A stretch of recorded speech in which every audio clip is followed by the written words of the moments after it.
पुण्यामधल्या एका कार्यक्रमामध्ये अजित पवार आणि शरद पवार एकाच मंचावर आले, मात्र त्यांनी एकत्र बसणं टाळलं। वसंतदादा शुगर इन्स्टिट्यूटची वार्षिक सर्वसाधारण सभा सध्या पार पडते। या सभेसाठी मंचावर संस्थेचे अध्यक्ष शरद पवार आणि विश्वस्त अजित पवार यांची बैठक व्यवस्था शेजारी शेजारी करण्यात आली होती। मात्र अजित पवार मंचावर आल्यानंतर त्यांनी नावाची पाटी बदलून घेतली। दोघांमध्ये सहकार मंत्री बाबासाहेब पाटील यांची पाटी ठेवण्यात आली। संस्थेचे उपाध्यक्ष दिलीप वळसे पाटील यांच्याकडे बघत अजित पवारांनी आसन व्यवस्था बदलल्याची स्मितहास्य करत कल्पना दिली।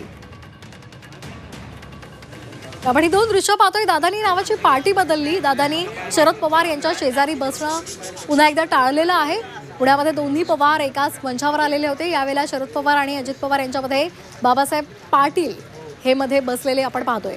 पहिलं दृश्य आहे अजित पवारांनी नावाची पार्टी बदललेली आहे आणि दुसरं दृश्य आपण पाहतोय अजित पवार, त्यानंतर बाबासाहेब पाटील आणि त्यानंतर शरद पवार बसलेले आहेत।